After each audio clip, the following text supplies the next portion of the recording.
네, 여러분 안녕하세요. 반갑습니다. 우리 선교의 성역 공부 완전한 복음 5번째 시간입니다. 오늘은 제5강 교회에 관하여 말씀을 통해서 우리가 교회가 어떤 곳이고 교회는 어떤 일들을 감당해야 되는지 또 우리가 어떻게 교회에 맡겨진 사명들을 잘 감당할 수 있는지에 대해서 한번 살펴보도록 하겠습니다. 자, 우리가 교회란 무엇인가? 교회가 무엇이라고 생각하십니까? 많은 사람들은 교회가 무엇입니까? 라고 물어본다면 높이 솟은 십자가, 그 다음에 교회에 있는 우리 교회 같은 경우에는 개별 의자가 있지만 옛날에 한국교회 생각해 보시면 긴 장의자, 그러니까 빨간색 벽돌로 지어진 건물, 이런 것들이 교회라고 사람들이 생각합니다. 그런데 엄밀하게 얘기하면 그것은 예배를 드리는 공간인 예배당이지 교회라고 말할 수는 없습니다. 교회는 예배당을 의미하지 않습니다. 정확히 말하면 교회는 예수 그리스도를 믿는 무리, 공동체, 그러니까 예수님을 믿고 하나님을 사랑하는 사람들이 교회입니다. 예수를 믿고 죽어서 천국에 가게 되죠. 그리고 아직 이 땅에 살아있는 사람들은 이 땅에서 살아서 예수 그리스도를 믿습니다. 그래서 예수를 믿고 천국에 있는 사람들과 이 땅에서 예수 그리스도를 믿는 사람들 모두를 가리켜서 교회라고 합니다. 예수 그리스도를 머리로 해서 한 몸을 이룬 성도들을 가리켜 교회라고 하는 것입니다. 한 명의 죄인이 예수 그리스도로 말미암아 구원을 받고 중생하여 거듭나서 다시 태어나서 예수 그리스도를 믿게 되면 예수 그리스도를 머리로 하는 보이지 않는 영적 유기체 한 구성이 되는 것입니다. 유기체가 무엇입니까? 우리 몸이 유기체지 않습니까? 유기적으로 연결되어 있잖아요. 머리에서 생각을 해서 머리에서 우리가 손을 움직여라, 손길이 박수를 쳐라, 이렇게 명령을 하면은 그것 따라서 하나로 붙어서 서로 연결되어 있는. 그래서 내 손가락이 다치면은 다친 것은 내 손이지만 내 몸이 함께 아픈, 이것이 유기체지 않습니까? 그리고 성도는 그 몸을 이루는 지체로서 예수 그리스도를 머리로 해서 성도가 몸을 이루는 지체, 이 한 몸이 바로 교회인 것입니다. 그래서 고린도전서 12장 26절에서 27절 말씀은 이렇게 증거합니다. 만일 한 지체가 고통을 받으면 모든 지체가 함께 고통을 받고 한 지체가 영광을 얻으면 모든 지체가 함께 즐거워하느니라. 너희는 그리스도의 몸이요 지체의 각 부분이라 라고 말입니다. 자, 그리스도의 몸이요 지체의 각 부분이라. 이 말씀은 예수를 믿는 신자인 내가 어떤 사람인지를 보여줍니다. 자, 자신의 존재에 대한 이해가 삶의 당위성을 낳습니다. 좀 어려운 말이죠. 그러니까 내가 어떤 사람인지를 이해할 때 내가 어떻게 살아가야 되는가에 대한 문제가 해결된다는 것입니다. 생각해 보십시오. 내가 나를 어떤 존재로 인식하느냐. 나는 부모다. 라는 것들을 이해했을 때 내가 자녀를 위해 희생하고 그들에게 필요한 것들을 공급하고 사랑으로 그들을 돌볼 당위성을 낳고 그렇게 살아가게 되는 것 아닙니까? 내가 부모님의 자녀다. 부모를 공경하고 그분을 섬기고 그분을 사랑하는 마음으로 살아가는 것. 그런 삶의 당위성을 낳지 않습니까? 마찬가지로 성경 말씀을 보게 되면 우리가 그리스도의 몸이요 지체인 각 부분이라고 이야기합니다. 이것은 우리가 어떤 존재인가를 우리에게 분명하게 보여줍니다. 우리는 단순히 그냥 개별적이고 독립적으로 떨어져서 우리가 포스트 모던 시대에서 이야기하는 것처럼 너는 너고 나는 나니까 서로 터치하지 말자. 서로의 다름을 인정하고 살아가자. 그것이 아니라는 것이죠. 나는 주님의 몸이고 그리스도의 몸의 한 부분이다라는 것을 이해하는 것은 굉장히 중요합니다. 특히 요즘과 같이 포스트 모던 시대에서 이렇게 무언가 권위에 복종하고 공동체 가운데 포함되어서 내가 그 집단에 구성되어서 이것의 질서에 따라가는 것들에 대해서 반발하는 시대에는 더욱더 중요합니다. 왜냐하면 이러한 올바른 자신에 대한 이해, 몸된 지체에 대한 이해가 교회가 무엇인지에 대한 올바른 이해를 가지고 있기 때문입니다. 교회는 성도들의 모임이기 때문입니다. 신자 한 사람 한 사람은 그리스도의 몸된 한 지체입니다. 예수님은 머리 되시고 우리는 예수님의 몸입니다. 생각해 보십시오. 팔이 몸에서 분리된다면 그것은 더 이상 팔로서의 의미가 없습니다. 저도 이제 이발할 때가 거의 됐는데, 이발을 해서 머리카락이 우리의 몸에서 떨어져 나간다면 더 이상 이건 우리의 몸이 아닙니다. 어린아이들 이빨이 빠지지요.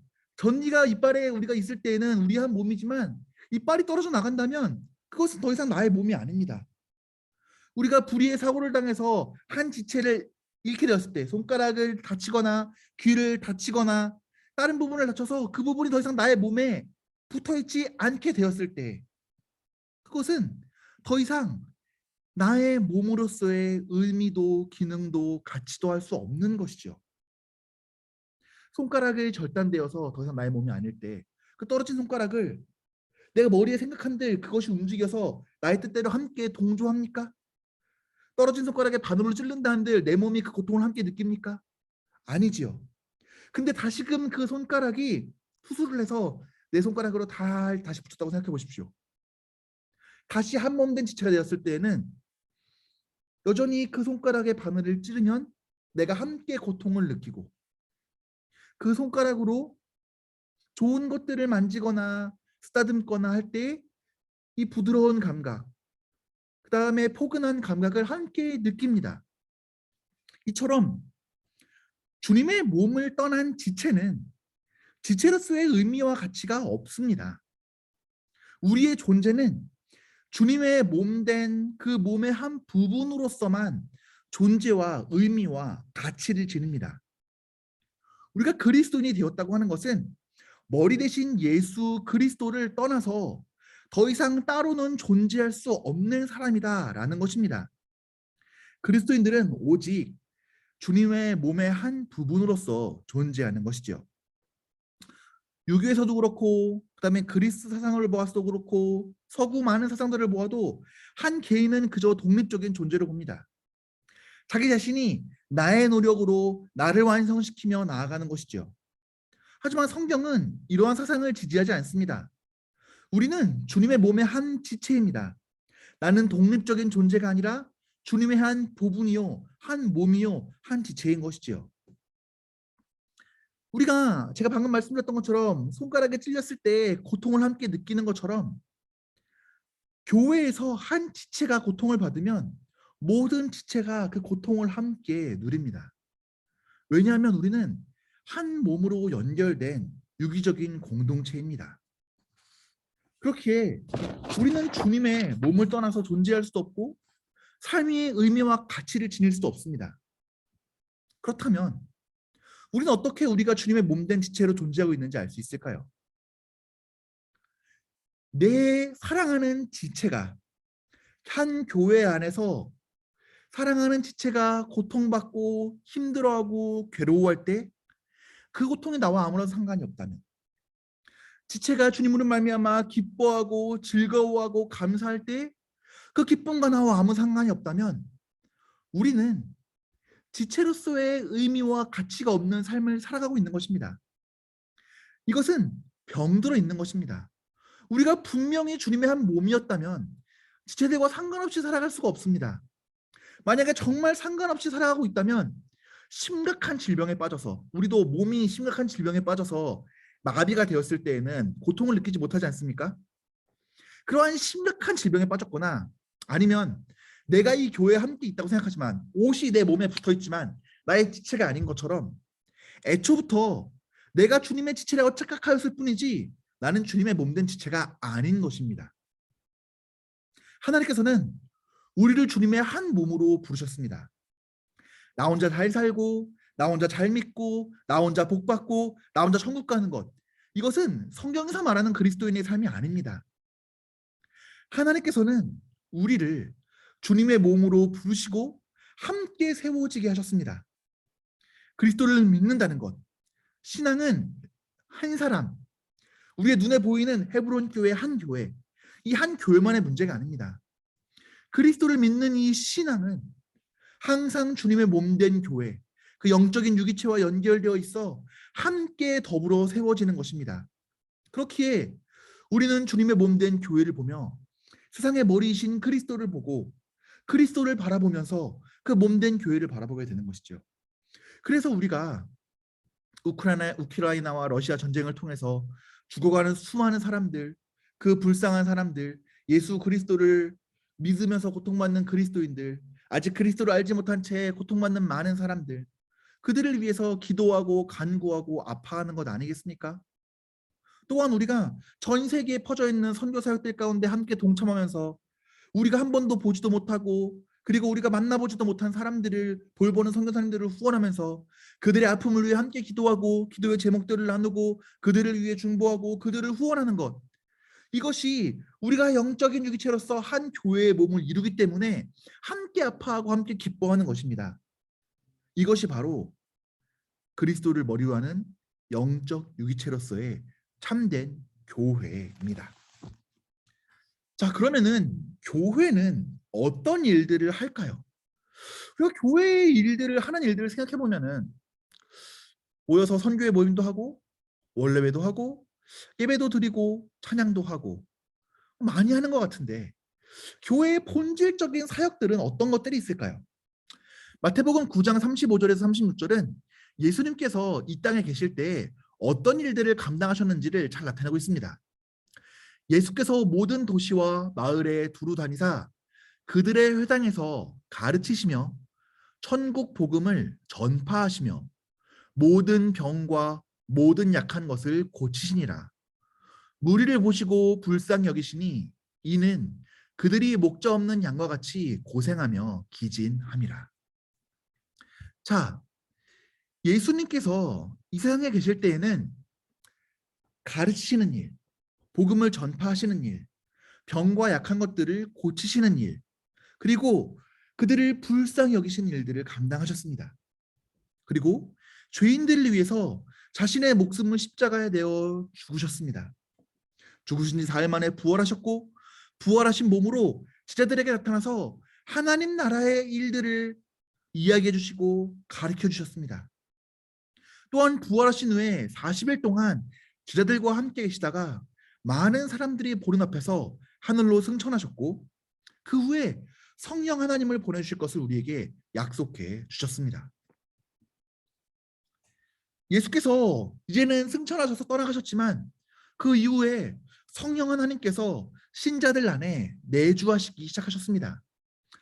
성령 하나님께서 오시니까 예수 그리스도께서는 성령 하나님을 통하여 당신께서 이 땅에 계셨을 때 하셨던 일들을 이제는 성령 안에서 예수 그리스도를 믿는 신자와 그리고 그리스도의 몸된 교회를 통해서 계속해서 이루어 나가시기 시작하셨습니다. 예수 그리스도의 제자들과 그리고 초대교회는 무언가 자신만의 사역을 찾아서 새로운 것들을 펼쳐나간다, 그게 아니라 성령 하나님을 통해서 예수께서 하셨던 일들을 쫓아서 그대로 해나가기를 원했습니다. 진리를 가르치고 복음을 전하고 가난한 자와 병든 자를 돌보고 정신적으로 영적으로 연약한 자들의 필요를 채우며 주님께서 하셨던 일들을 그대로 따라가서 그 일들을 계속해서 감당하기를 원했던 것이죠. 이것이 초대교회에서 자신들이 감당해야 될 일이라고 믿고 사역했던 것입니다. 우리가 앞에서 살펴봤던 것처럼 교회는 예수 그리스도의 몸입니다. 성령 하나님으로 말미암아 우리는 예수 그리스도와 연합하게 되었습니다. 따라서 교회는 예수 그리스도께서 이 땅에 오셔서 하신 일들을 따라서 행하는 사역들을 감당해야 합니다. 예수께서 감당하셨던 일이 곧 성도의 일이고 성도들이 하기를 계획하고 감당하는 일들이 곧 예수께서 이 땅에 계셨던 일들, 예수께서 이 땅에 계셨을 때 하셨던 일들이 되어야 됩니다. 이 본질에서 벗어나는 사역들은 교회의 참된 일이라고 할 수가 없습니다. 물론 교회가 세상을 위해서 다른 일들도 감당하며 도울 수 있습니다. 하지만 그것은 교회만이 감당해야 될 본질적인 사역이라고 이야기할 수가 없습니다. 교회에서 중심으로 감당해야 될 본질적인 네 가지 사역은 전도하고 선교하고 복음을 전하고 가르치는 사역. 순서가 바뀌었네요. 복음을 전하고 가르치는 사역, 전도하고 선교하는 사역, 영육간의 병든 이들을 돌보는 사역, 그 다음에 긍휼함으로 구제하는 사역. 이 네 가지가 교회의 중심되는 핵심되는 사역이라고 볼 수가 있습니다.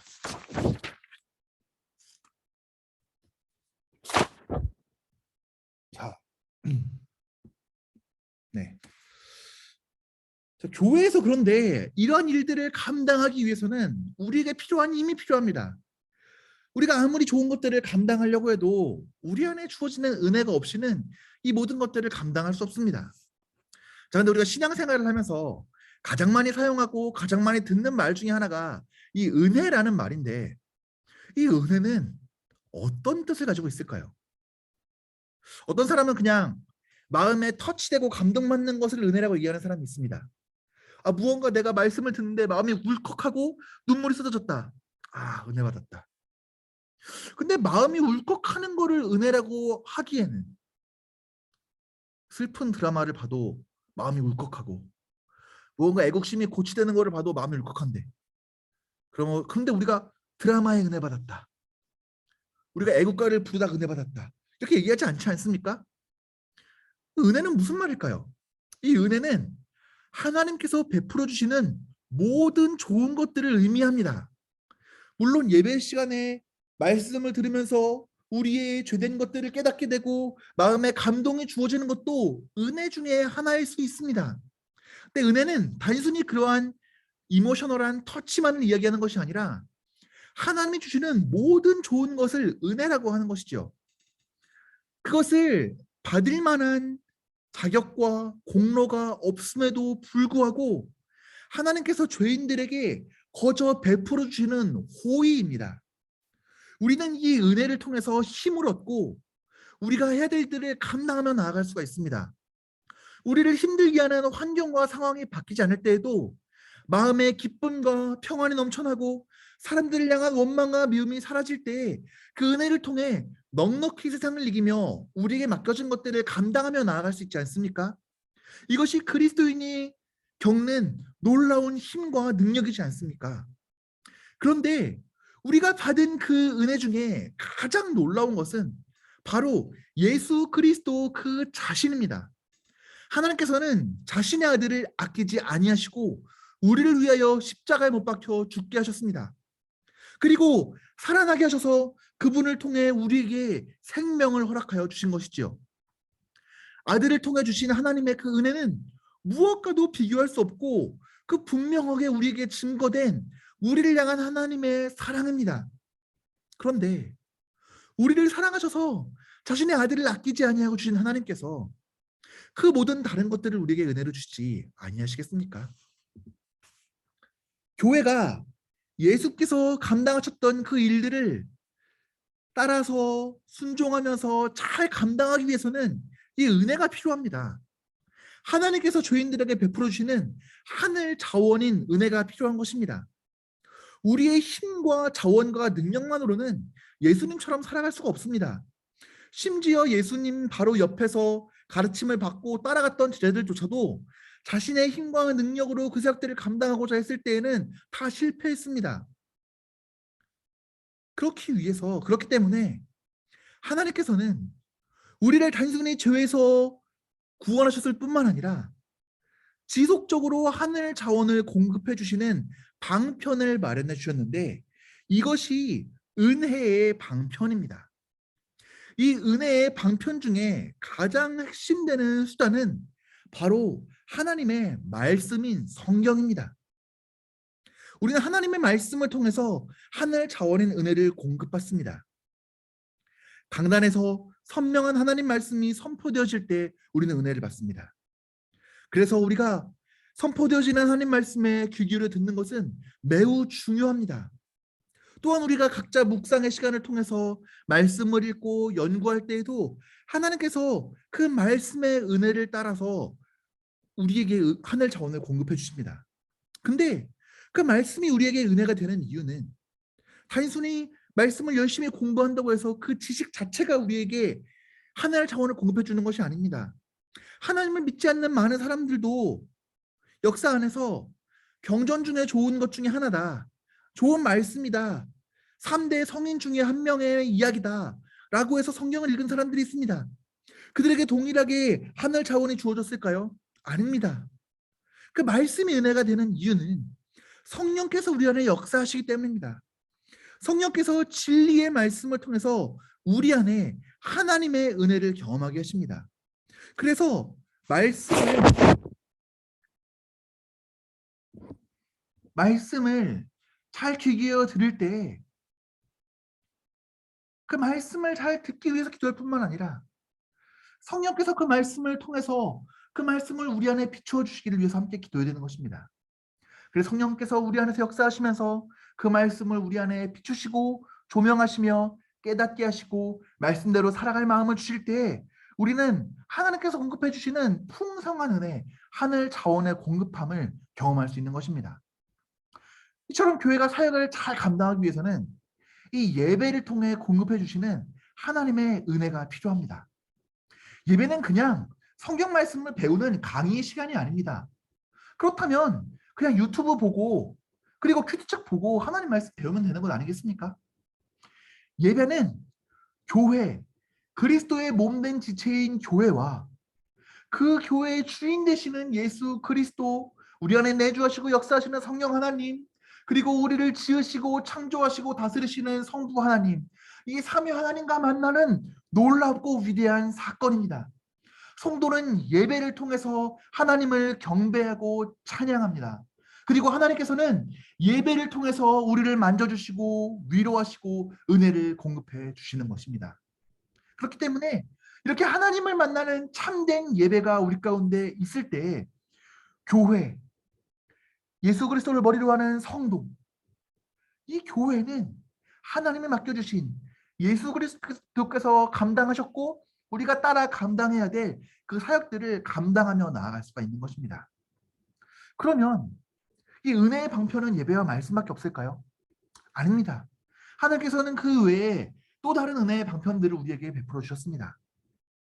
기도를 통해서도 우리가 그 은혜를 공급받을 수가 있고 또한 세례와 성찬, 성례를 통해서도 하나님께서 우리에게 은혜를 공급해 주십니다. 또한 함께 그리스도의 몸된 지체들, 성도들이 함께 교제함을 통해서도 은혜를 받고 하늘 자원을 공급받을 수가 있습니다. 이처럼 우리는 은혜의 방편을 이루는 것들에 적극적으로 참여해서 그 은혜를 누리기 위해 살아가야 됩니다. 우리 안에 하늘 자원이 공급되어지고 우리가 충만하고 풍성하게 채워주기를 위하여 수고하고 열심히 노력해야 됩니다. 물론 그 수고가 대가가 되어서 우리가 은혜를 주어지는 것은 아닙니다. 그러나 하나님께서는 그 은혜의 방편에 참여하는 자들을 기쁘게 여기셔서 그들에게 하나님의 은혜를 공급해 주시기 때문입니다. 우리는 신자가 되었지만 여전히 우리는 죄된 본성 가운데 살아가고 있습니다. 하나님이 주시는 은혜가 없이는 이 죄를 이기고 승리하는 삶을 감당하며 살아갈 수가 없습니다. 예수 그리스도를 따라가는 삶을 감당할 수가 없습니다. 우리는 구원받은 죄인이지만 나중에 예수 그리스도께서 다시 이 땅에 오셔서 모든 것을 온전케 하시고 우리 가운데 있는 모든 죄악들을 다 없이하시기 전까지 우리는 구원받은 죄인이지만 여전히 죄인이며 여전히 죄된 삶 가운데 살아가고 있기 때문입니다. 그렇기 때문에 우리는 은혜의 방편에 부지런히 참여하며 죄를 이기고 승리하는 삶을 살아가야 됩니다. 이것이 하나님께서 교회에 은혜의 방편을 주신 이유입니다. 우리는 오늘 교회는 무엇인가?